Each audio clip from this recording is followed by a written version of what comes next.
Dr. Ingrid Visser is first up.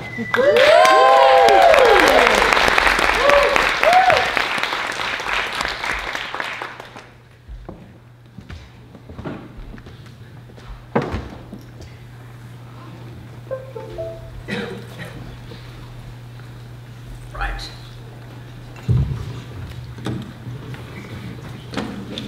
How do you do this on here? I can't, I've got to move. I can't stay in one place. Morning, everybody. Morning. I'm impressed how many of you got up early to get here. It was a struggle, wasn't it? I mean, there's so much going on and it just doesn't stop until about the time that you get to do the next thing. Okay.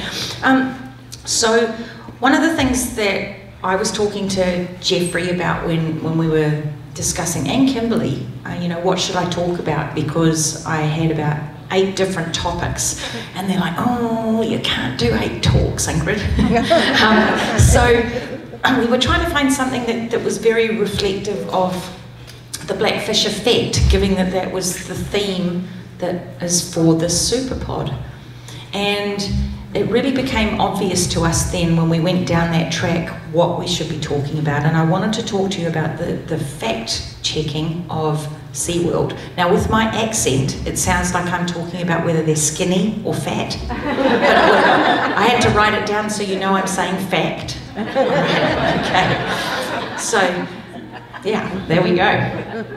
So fact-checking Seaworld, you know, we've all heard the what's come to be termed, what is it, alternative facts in the US?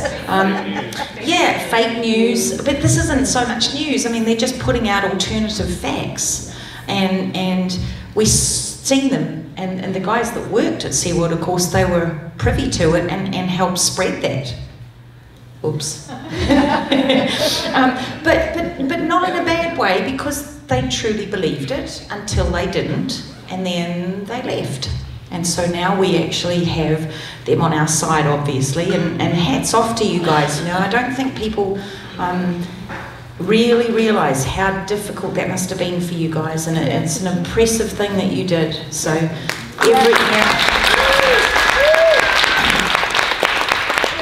every time I have a conversation with one of the ex-Seaworld trainers, it really hits home for me what a massive paradigm shift they created, because if it wasn't for them, Blackfish would have just been some video and it wouldn't have been able to tell the story that it did. So I want to very quickly run over a couple of things that, oh come on, don't you play naughty with me. It really isn't going to go, is it? We checked it this morning too. Okay, I'm going to have to stand over here and do this. It's a bit tragic. There we go. Okay, so obviously Naomi and some of the others have talked to you about the history of how Blackfish has changed things. But some of you may not have been to those particular talks, so I want to very, very quickly skim through these. So, and of course oh, that wasn't you? Wasn't me? Okay. The Gremlins. 23rd of January 2013. Obviously, documentary came out. Within 14 weeks, 25 million viewers, and then the black backlash started. Some of it pretty impressive, in more ways than one. Yeah. Had to put that slide in there, right? And then, of course, Seaworld's response to it all. You know, I think that was what was so impressive. There was this void, a bit like the microphone, really. You know, just there was nothing. And then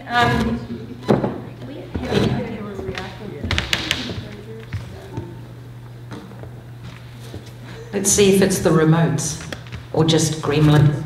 No, it's Gremlins. All right, we'll work with it. Then on the 19th of April, Seaworld was listed in the New York Stock Exchange. And that was quite a poignant moment for those that were involved in watching what was going on. The money went pretty hard and fast. And as Naomi explained to you, things changed a fair bit from that point. This was the high. Now, we also have Kimberly in the room, and she was instrumental in doing a big push to get Southwest Airlines to stop their 26-year collaboration with Seaworld. And yay, Kimberly. And I think that was such an epic brand management moment that I think others were sort of looking at what was going on, and that was a pivotal point. Would you agree with that, Kimberly? Yeah, I mean, it's a famous branding partnership for Yeah. years. So Yeah, exactly. 26 years, and through Kimberly's efforts in getting the public involved and speaking out, the brand actually listened. And so Southwest Airlines stopped working with Seaworld. And I mean, can you imagine the cost even just to repaint the plane? And then Finding Dory, Gabriella Kalpawaith was talking with the team that were doing this, and the original ending was that the animals were going to go to a quote-unquote better facility, and it now is that they went out into the open ocean, and that was a direct Blackfish effect. The team at the Pixar actually have been quoted as saying that it's because of Blackfish that they changed that. Now this was interesting because this announcement was on the 12th, okay? And then look at this. This is Seaworld's price. Yeah? Yeah, and this is public opinion. This is a real Blackfish effect. And the announcement included that this was Blackfish. And that was what caused this. 24th of October, CNN. Naomi spoke briefly about this as well. They've had about 21 million viewers. Naomi sent me a wonderful link that shows that this was for just the 2013 showing, and of course they've screened it since then as well. And during this screening, look at this for the tweets, just off the scale, right? And this is social media for you. It's really impressive. And then on the same day, this was a CNN poll. Yeah. So things are starting to happen at this stage, right? 25th of October. Then SeaWorld started talking about this wonderful, they have this thing called beers, brew and bands. Oh, bands, beers and brew or something, whatever it is, yeah. And so they bring in all these bands. You pay your normal SeaWorld ticket to go in. There's lots of drinks and food and entertainment, lots of bands that are included in that price. Now, one band's player's granddaughter had seen Blackfish on CNN and said, "Granddad, you can't be going to SeaWorld to play." And this is Granddad. Yeah. Yeah. So go Willie, right? And his granddaughter. And then as soon as this happened, all sorts of other bands started pulling out. And we were watching this going, wow, this is impressive. SeaWorld must really be thinking about this. But of course their external messaging was, no, they weren't speaking out. Now recently there's been some court cases, and Naomi was talking to you about discovery, which is where you get to discover internal documents that they don't want you to see. And so we now know, while this was going on, this is what Jeff Jacobs had written in an email. Yeah, right, the whole chocolate mess. And that's talking about the bands. And he mentions the bands in this same email. And of course they're not saying anything publicly. So this was the tipping point for them, internally as well as externally. And at that point, in December 2013, they started their counter-actions. And they started out pretty mildly, actually. They just said, Blackfish is a bunch of lies. Liars. And that was it. But then they didn't really get anybody reacting to you bunch of liars. They decided that they better start spending some money on things. And they started putting out advertisements in newspapers. I did a little bit of research online. They did full page ads. I couldn't find any prices for a full page, but I could find a half page, 200,000, so that's going to be a minimum. And I asked Gabriella what did it cost to make Blackfish. Yeah, so Pretty impressive, right? Maybe we should get Seaworld to fund another documentary. So, and then they started doing some other stuff. There's 69. I was very intrigued with this number. Kind of says it all, really, doesn't it? Couldn't find 68 or 70. Yeah. So, yeah, laugh. You should have seen, I snorfed. I literally had stuff coming out of my nose when I saw this number. And some of them were really, really funny. I mean, they were hilarious.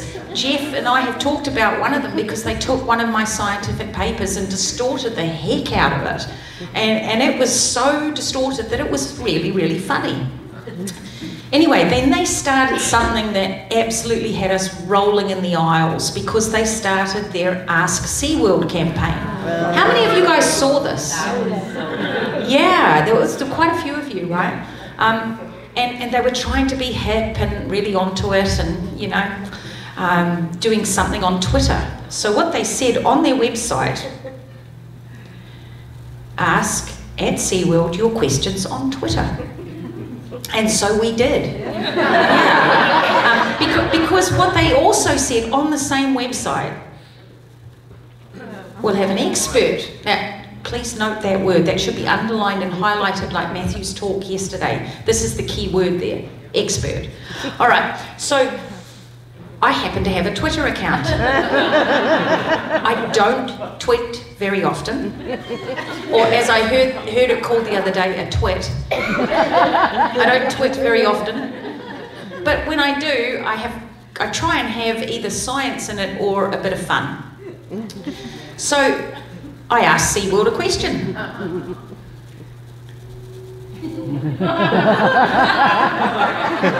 It's a logical one to ask, right? They have shops everywhere. They're all into saying that they're about education. Let's educate people. And now the expert replied.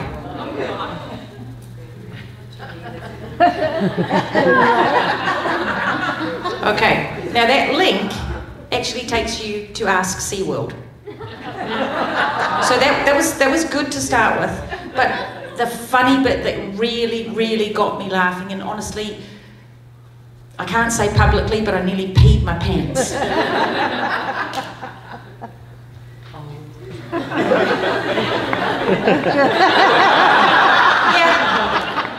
Oh, but wait, there's more.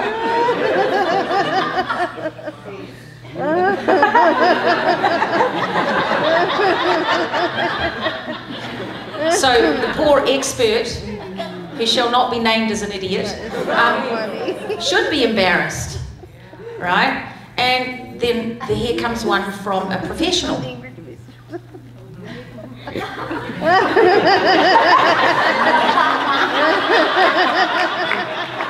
mean, honestly, I had so much fun that day. It was brilliant. So thank you, Seaworld. You made my day as well. But it wasn't just within Twitter. This was what got really funny. There were some big names watching this. And these are the banner headlines for news articles that went out internationally. And there were 30 or 40 of these style articles that went out.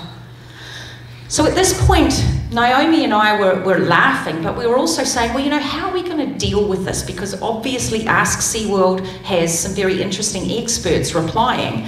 And there's people watching this. How are we going to deal with this? What are we going to do? And I said to her, well, we need to challenge these facts somehow.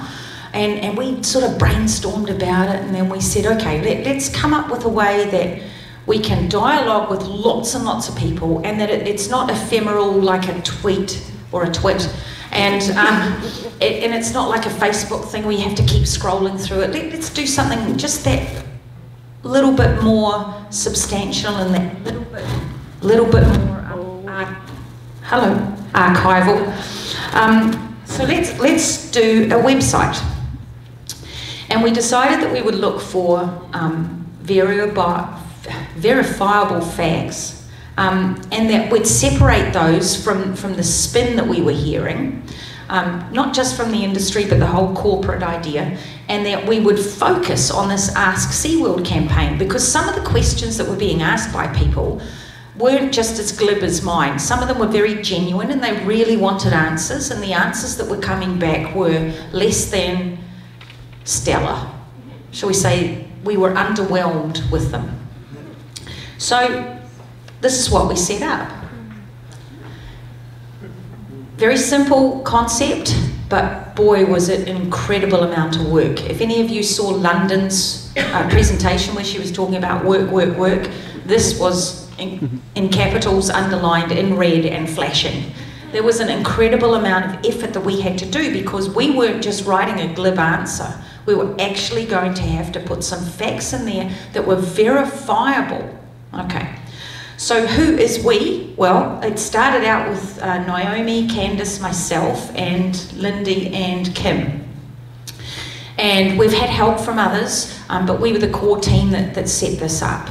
And if you see, there's a little arrow up the top there, and who are we is on the top of the banner of every page, so that we're not hiding this, because we thought, well, should we do this anonymously? And then we thought, no, actually we should be bold and say who we are, because we always stand up for the facts. We've got nothing to hide, so let's just be right out there and say this is us.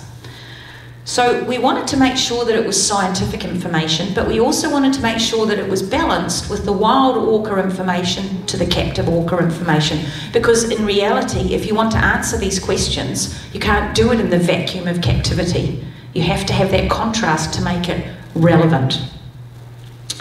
So this is the quote from the website: accurate resource for news organisations, which is documentaries as well, legal teams, educators, students, and the general public. And then we had to think about, because this mission statement, we spent a lot of time working on what we were actually going to do, because we wanted to remain focused and not just wander off and do things that interested us, but things that would be valuable for others. So this is the list of topics that we came up with, 24 of them. Each one took us about a month each, and then we would work on it, and then we would pass it to the others, and they would all fact check our own facts, and then we would get external people to fact check out those facts as well, just to make sure we were really on the button with this stuff. So today I'm just going to talk about one of these, and that's the dorsal fin collapse, because in that list of 69 comments, this was one of the things that they targeted. Now, in 1998, I had written a paper about collapsing dorsal fins and body scars on orca. And this was in New Zealand waters. And what I found was that less than 1% of the orca in New Zealand had collapsed dorsal fins. There were some that had some wonky fins, 23% of the adult males, but only 1% had collapsed dorsal fins. And there's been subsequent research to that, and it shows that that number bears up pretty much the same for most populations. And it was the same in Iceland. Charles showed you the video of the males there, but that was still just 1% of that population. Yet compare that to captivity, 100% of the adult males.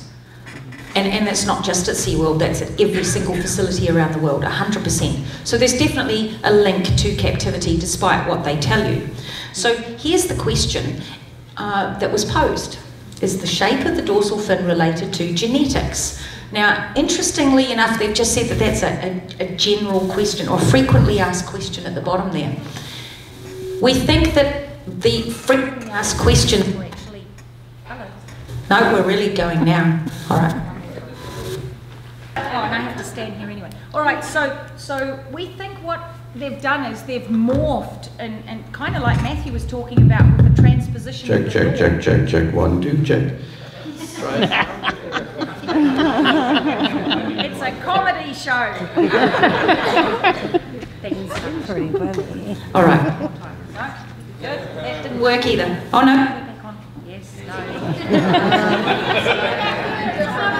All right. Yelling it is. Ingrid? No, I can't because I've got to do the slides.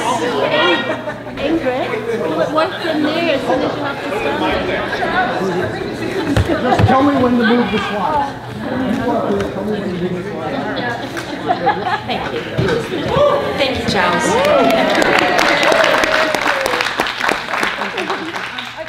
No, see, It's me. This must be a mic. Yeah. It's trying to mute me. All right, I give up. All right, Shut you up. down here. So what we think was happening is that they were taking these questions that were coming in that said things like, why are the dorsal fins collapsed? Why do the adult males have fins that are collapsing? All of this, and they morphed it into the shape of a dorsal fin, and then they threw in genetics there to kind of hide the whole it's a captivity thing. Please, Charles. So this is what Seaworld says. You don't have to worry about reading it. It's just 2 lines, and then there's a 29-second video which is full of alternative facts. And so this is what we put up. 3 pages with lots of photographs explaining that the genetics, yes, we do believe that genetics are related to the shape of an orca fin, because if you look at residents compared to transients, that shape is different. So that is a genetic component. But if you're talking about the collapsing of dorsal fins, that is a facet of captivity and other issues. We talk about things like corkscrew, the orca at the top with his twisted dorsal fin, and then we talk about the countercurrents inside the dorsal fin, how the dorsal fin is used as a heat exchange organ. So if you are compromising it, think about your garden hose. If you bend your garden hose, the water doesn't come out as well. And if you bend it right over, it doesn't come out at all usually. Okay, so when you have a countercurrent system where you've got blood flowing to try and cool the animal down, if you've got a dorsal fin that goes over, you are affecting the way that the animal cools its body. So you do have an impact on that animal. We talk about all of that in here. Next one, please, Charles. But most importantly, we then put where we get our facts from. We have 5 scientific peer-reviewed. Thank you, Terry. Ooh. Peer-reviewed papers, 2 scientific websites and blogs written by scientists, 1 book by scientists, and then we had 1 correct page on Seaworld. So we're not trying, you know, give them credit where credit's due. If they've got the facts right, then let's put that out there.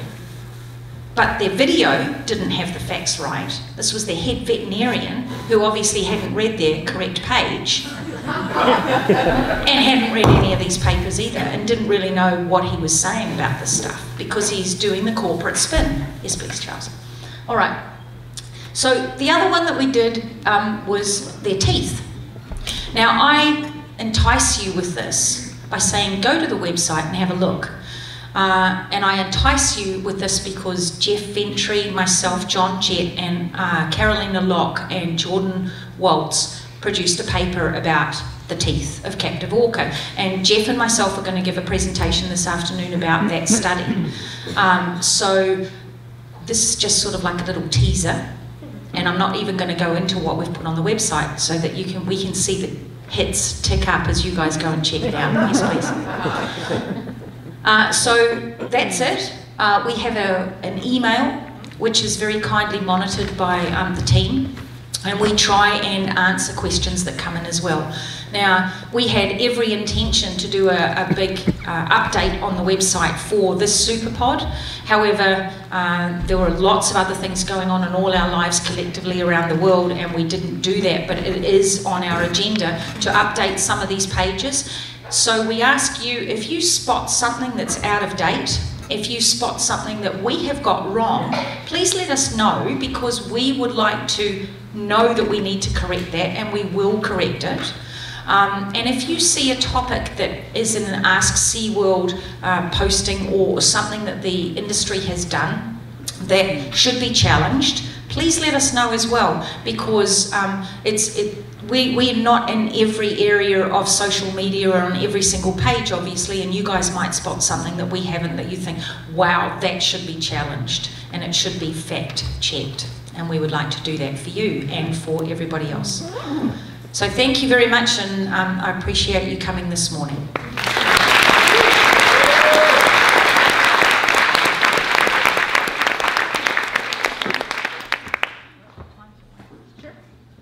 We've got time for 1 question. Who's going to jump up first? Look, they're all asleep out there. There's not a question to be seen. Yeah. Yes. So can people also ask questions regarding other seaquariums, such as Miami Seaquarium? Can people ask questions regarding other aquariums? Yeah, you know, we had this focus on SeaWorld because of this media campaign of theirs. But sure, if you find something that's really, really relevant that should be challenged at another aquarium, go for it. We're focusing on orca, but we don't limit it to orca either. You know, we'll bring in other examples. And Naomi and myself both have PhDs studying wild orca, so that's why we're focusing on that. But it doesn't mean that we don't know about all the other research that's going on and have colleagues who study other species like bottlenose dolphins, for instance. Yeah. Obviously, I'm going to be around for the rest of today, so if you've got any other questions that you're too embarrassed to ask in front of everybody, just come and ask me later. Thank you.